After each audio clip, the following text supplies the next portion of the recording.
नमस्ते बच्चों। चलिए आज की कक्षा की शुरुआत करते हैं सुविचार से। वो बदलाव खुद में लाइए जिसे आप दुनिया में देखना चाहते हो। अर्थात यदि आप अपने जीवन में बदलाव लाओगे तो वैसे ही पूरी दुनिया में बदलाव होगा। सब महत्वपूर्ण बात यह है कि आपको बदलाव की शुरुआत अपने आप से करनी होगी।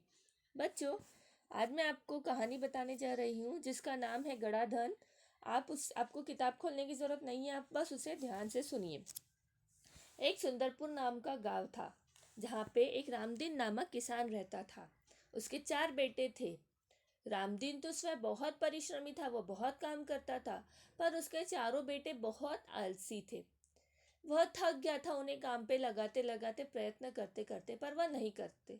एक दिन वह ऐसे ही सोते सोते सोच रहा था कि अभी तो ठीक है, पर जब मैं बूढ़ा हो जाऊंगा तब मेरे बच्चों का कैसे होगा। तभी उसकी पत्नी आती है और कहती है, झिझकते हुए एकदम डरते डरते कहती है कि मेरे पास एक उपाय है। तो वो रामदीन उसे कहता है, बताओ। तो वो उसे पूरी योजना बताती है। योजना बताने के बाद वह कुछ देर सोचता है और फिर खुशी से उछल पड़ता है। अर्थात उसे वो योजना पसंद आ गई। खुशी से उछल पड़ना मतलब बच्चे मुहावरों है, मतलब अत्यधिक खुश होना। अगले दिन सुबह रामदीन और उसकी पत्नी दोनों ने अपने चारों बेटों को बुलाया और कहा कि हम अभी बूढ़े हो चुके हैं और तीर्थ यात्रा पर जाना चाहते हैं।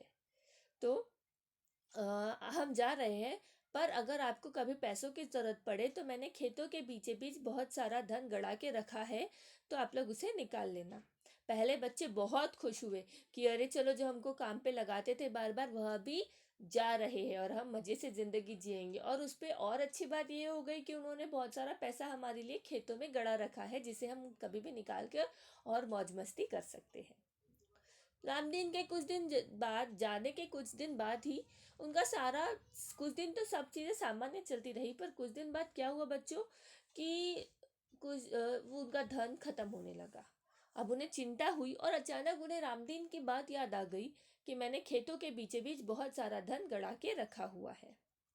वह रात में ही खेतों में पहुंच जाते हैं और खुदाई का काम शुरू कर देते हैं। करते करते वे बहुत थक थक जाते हैं, निराश हो जाते हैं, क्योंकि वहाँ कोई धन नहीं होता। वह सुबह हार कर थक कर अपने घर लौटते होते हैं। तब उन्हें उनके पिताजी रामदीन का दोस्त हरिनाथ मिलता है। वो उनसे पूछता है कि क्या हुआ, तुम लोग इतने निराश क्यों दिख रहे हो। तो वह क्या कहते हैं, वह उन्हें सारी बात बता दे कि पिताजी तीर्थ यात्रा पे गए हैं, उन्होंने हमें बताया था कि मैंने बहुत सारा धन गड़ा के रखा है, पर हमें कुछ नहीं मिला। तो वह हरिनाथ जी उन्हें एक सलाह देते हैं कि आप लोग क्यों ना अपने खेत, जब आपने खुदाई कर ही ली है तो उसमें बीज भी बो दो। तो वह खुशी से उछल पड़ते हैं और उसमें बीज बो देते हैं। कुछ दिन बाद बीज बीज से अंकुर निकल आते हैं, फसल उगती है, अनाज उगता है और वो बहुत खुश होते हैं। जब वे चारों अनाज बेचने बाजार जाने वाले होते हैं तो वह हरिनाथ जी के पास जाते हैं और उन्हें धन्यवाद देकर फसल बेचने के लिए निकलने वाले होते हैं। उसी समय तीर्थ यात्रा से रामदीन और उसकी पत्नी लौट आए। माता पिता को आते ही बेटों ने चरण स्पर्श किया। गाड़ी में लदे हुए अनाज के बोरे देखकर रामदीन ने कहा, अब अब तुम्हें खेत में गड़े धन का राज समझ में आ ही गया होगा। चारों ने सिर हिलाया और स्वीकार किया कि हाँ पिताजी, अब हमें समझ आ गया है कि जीवन में परिश्रम के बिना कुछ भी संभव नहीं है, परिश्रम से ही धन कमाया जा सकता है।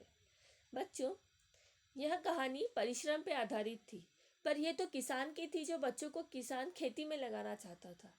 पर हमें जीवन में किसी भी लक्ष्य को प्राप्त करने के लिए परिश्रम करना ही पड़ता है बच्चों। यदि आपने सोचे हो कि आप बड़े होकर डॉक्टर बनोगे, टीचर बनोगे, तो आपको उसके लिए भी मेहनत करनी है, परिश्रम करना है। केवल धन कमाने के लिए नहीं, आपको अपने लक्ष्य के प्राप्ति के लिए भी परिश्रम करना बहुत आवश्यक है। चलिए बच्चों, अब हम अगली कक्षा में मिलेंगे इसके प्रश्नोत्तर के साथ। धन्यवाद।